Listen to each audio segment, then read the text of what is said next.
तो जैसा कि पिछले एपिसोड में हमने देखा था, अब ये जो लड़की थी याओ जिक्सियो, ये तीसरे अटैक को भी काउंटर करने के लिए यहाँ पर एक ब्लड फॉर्मेशन बनाती है।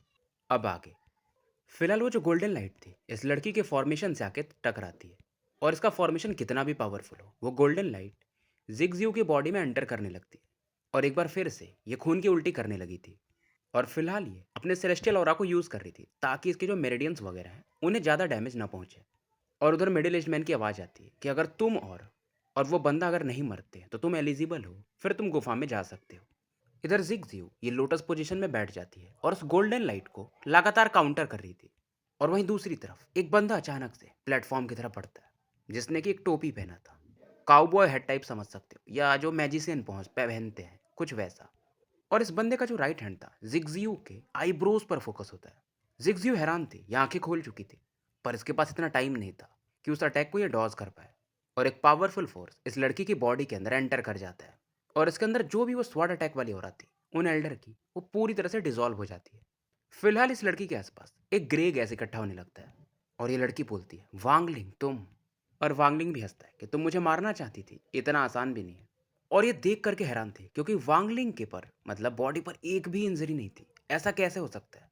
क्योंकि वांगलिंग पहले से प्लान कर चुका था। जब से इसने ये प्लेटफॉर्म देखा था आखिरी वाला कि यहाँ पर 3 अटैक्स होंगे, इसने सब चीज़ प्लान कर लिया था। और अगर आपको याद हो तो इसने अपनी बॉडी में सेलेस्टियल क्रिस्टल्स को एब्जॉर्ब तो किया था, पर क्रिस्टल फॉर्म में रख लिया था, उसे पूरी तरह से रिफाइन नहीं किया था। इसलिए उसने जब वो स्वॉर्ड अटैक आया था तो इससे काउंटर कर दिया था। 3 दिन इसने वही किया था। एक तरह से वो सेलेस्टियल क्रिस्टल्स बर्बाद हो गए, बट इससे वांगलिंग को फ़ायदा ही हुआ क्योंकि इसका मेरिडियन वगैरह कुछ भी डैमेज नहीं हुआ था। और साथ में इसने स्ट्रॉ हेड भी यूज़ किया था जो कि इसे युनको ने दिया था। और इससे इसे कोई पता भी नहीं कर सकता था कि ये कहाँ पर छिपा हुआ है। और इस समय ये जिगजियो को स्माइल देता है कि हम फिर से मिल ही गए। और वांगलिंग कहता है, तुमने मुझे एक फेक पिल दिया था ना, तो ये बस उसका एक रिवेंज है। जिगजियो चिल्लाती है कि अगर मेरे पिताजी को पता चला ना तो तुम बचोगे नहीं। चाहे तुम अगर मान लो ठीक है तुम ऑलसीर के डिसाइपल हो, फिर भी।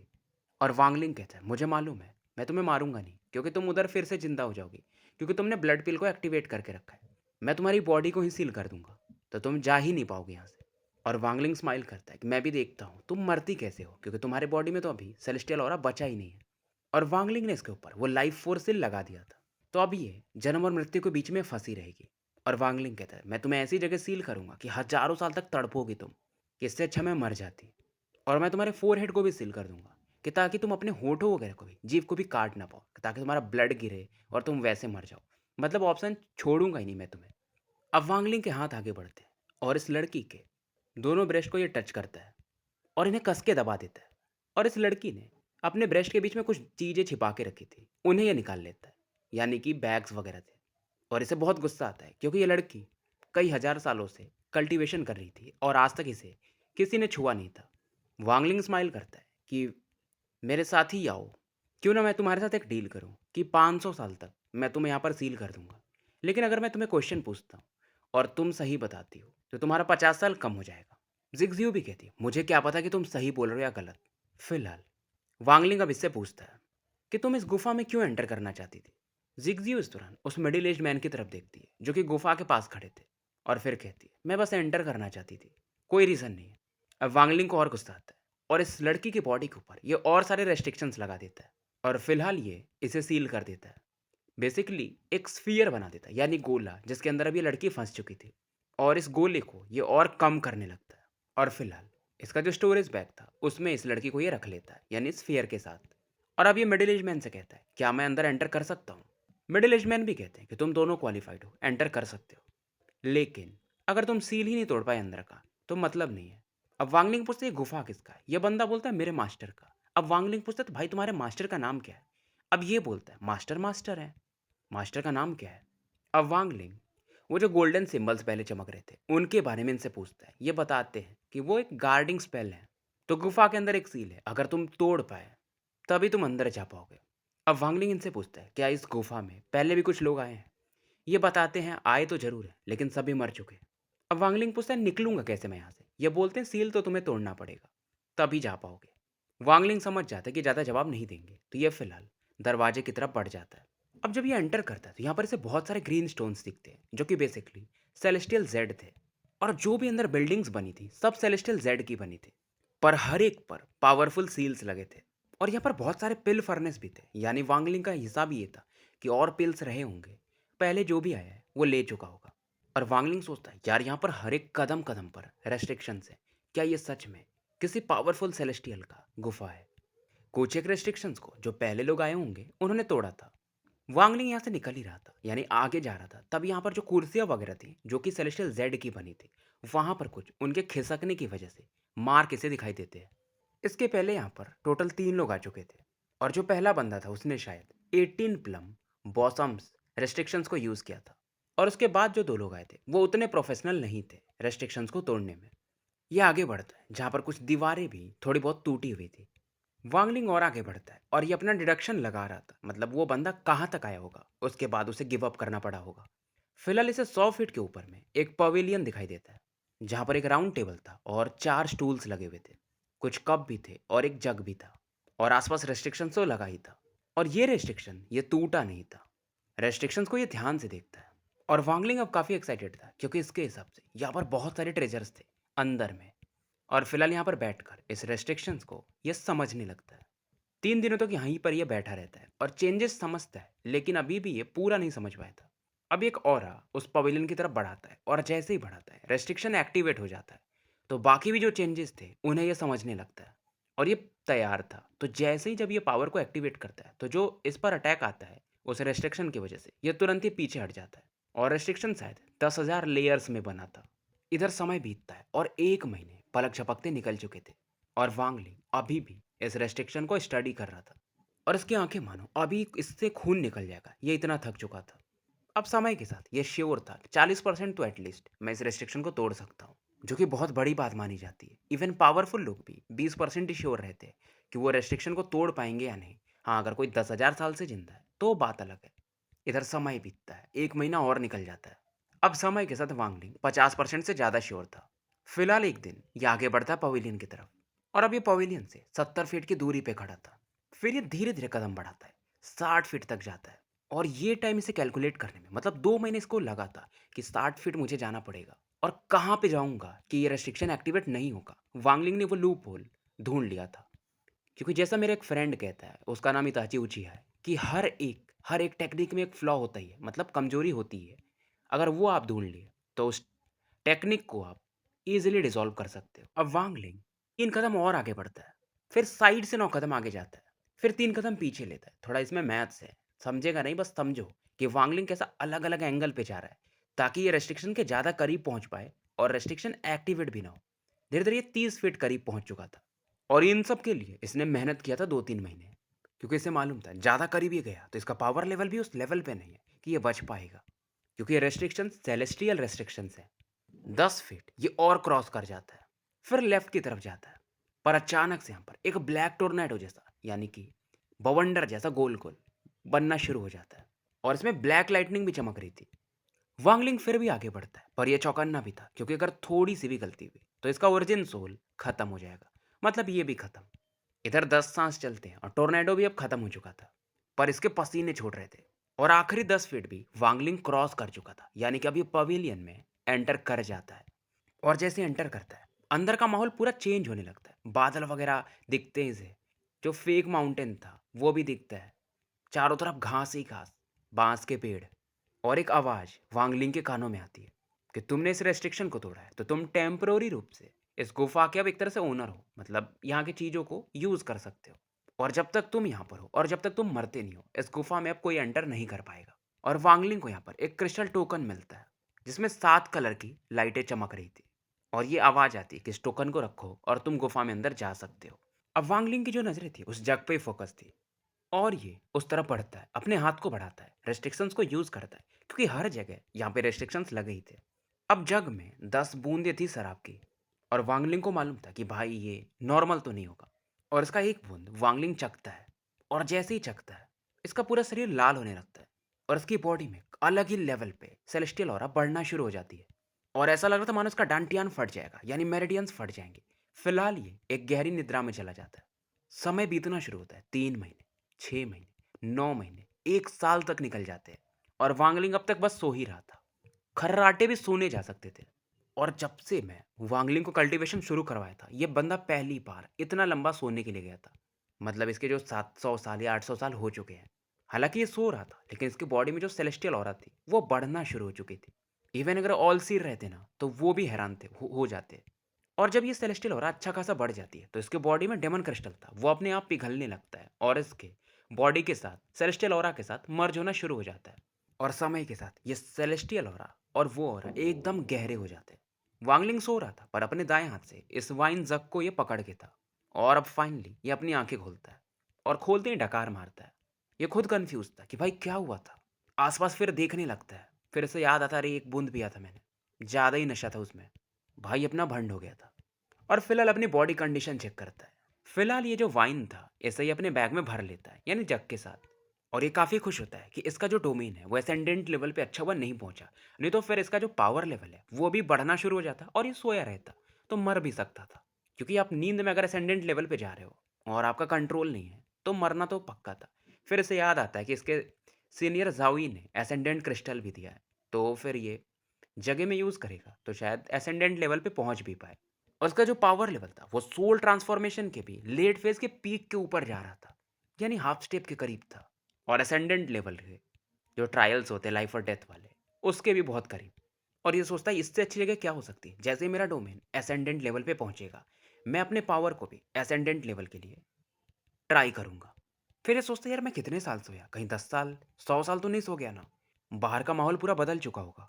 अब इसे दूर में एक टेम्पल सा दिखाई देता है। और फिलहाल इसके पास जो क्रिस्टल टोकन था उसके अंदर ये अपना डिवाइन सेंस को भेजता है। और अचानक से ये यहाँ से मानो गायब हो जाता है। वांगलिंग गायब होकर के वहीं पहुंचता है, यानी वो जो स्टोन प्लेटफॉर्म था वहां पर। अब वो जो यहाँ पे स्पिरिट थे मिडिल एज मैन, वो भी नहीं थे। और क्योंकि यहाँ पर याओ जिक्जियो का ब्लड गिरा था तो ये कंफर्म हो जाता है कि ये वो सेम लोकेशन पे है। और अभी रास्ते में ये जो ड्रैगन पाथ था आगे बढ़ता है। पहले के भी जो 11 प्लेटफॉर्म थे जो इन्होंने क्रॉस किए थे सभी की तरफ ये जाता है। और इसकी स्पीड भी काफ़ी तेज थी। आधा महीने के अंदर ये फर्स्ट प्लेटफॉर्म पर पहुंच जाता है।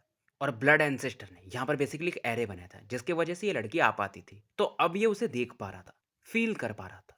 अब जिग्जियो के जो बैग थे ये उन्हें निकालता है।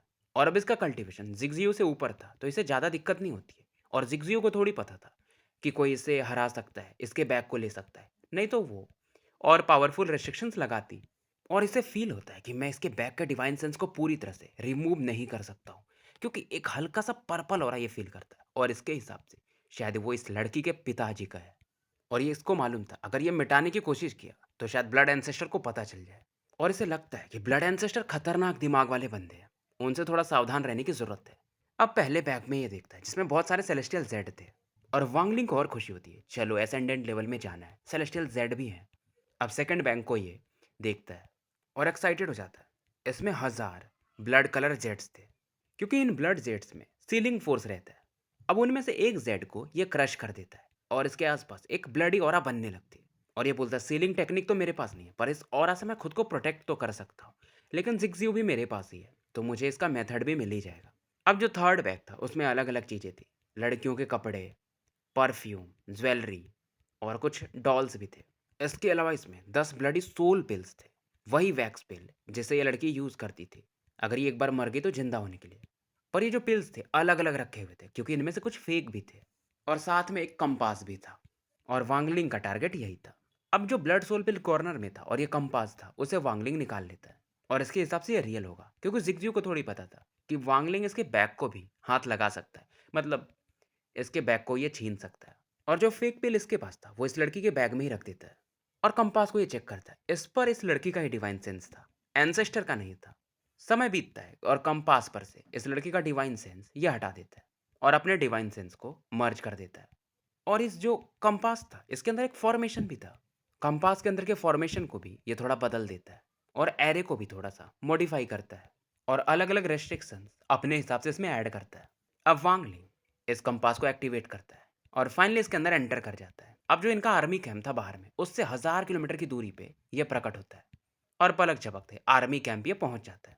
और तभी इस समय एक पावरफुल किलिंग इंटेंट मानो इस पर फोकस थी और आवाज आती है कि जो भी आ रहा है रुक जाओ। यहाँ पर सीमा यान को दिखाया जाता है जिसके सामने एक बर्ली मैन प्रकट होते हैं। और सीमा यान इन्हें काफी रेस्पेक्ट दिखा रहा था। इधर वांगलिंग जो कि इधर ही की तरफ बढ़ रहा था वो रुकता भी नहीं है। अब बर्लीमैन को गुस्सा आता है कि बिना मेरे आदेश के कोई भी अगर एंटर किया तो वो मारा जाएगा। सीमायान वांगलिंग को पहचान लेता है। अब बर्लीमैन के कहने पर भी ये थोड़ा हिचक तो कर रहा था, पर आगे बढ़ना पड़ता है। अब ये जो चार लोग आगे बढ़ते हैं वांगलिंग पर अटैक करने के लिए, चारों के अंदर से टेमोरिक ऑरा निकल रही थी। बात पहले की रहती तो शायद अलग थी, पर अब वांगलिंग का कल्टीवेशन अलग लेवल पे था। और इन चारों को देखकर भी ये एकदम शांत रहता है। और वांगलिंग कहता है पीछे हट जाओ। बोलने में ही एक सेलेस्टियल ऑरा थी इसके, मानो इन चारों कमांडर्स पे एक बिजली कड़क रही हो। इनमें से एक जो कि सोल ट्रांसफॉर्मेशन के मिड फेज में था, वो तो थोड़ा बहुत रेजिस्ट भी कर लेता है। बाकी जो तीन थे वो सोल ट्रांसफॉर्मेशन के अर्ली फेज में थे। इनके चेहरे पीले पड़ जाते हैं और ये तुरंत ही रुक जाते हैं। वांगलिंग एक एक कदम आगे बढ़ाता है। दिखने में ही एक कदम लगते हैं, पर रप रप मतलब काफी तेजी से ये और आगे बढ़ता है। सीमायान तो एकदम चौंक चुका था। वांगलिंग की तरफ ये देख भी नहीं पा रहा था। अपने को लकी समझता है कि वांगलिंग ने कुछ किया नहीं, पर यह डर जाता है क्योंकि हु पाओ और 13 के साथ इन्होंने कुछ गड़बड़ किया था। तो अंदर से तो लगता है कि वांगलिंग को पता चलेगा तो ये शायद बचे ना। इधर जो 10,000 सोल्जर्स थे ये रास्ता बना देते हैं वांगलिंग के लिए, क्योंकि वांगलिंग को सभी पहचानते थे और सभी कहीं ना कहीं डर रहे थे। अब सामने में ये जो रास्ता वांगलिंग ने बनाया था, वहीं पर वो, और काफी सीरियस था। उसकी आंखें कोल्ड थी, पर वांगलिंग की उससे भी ज्यादा, मानो वांगलिंग एक बर्फ के समान हो।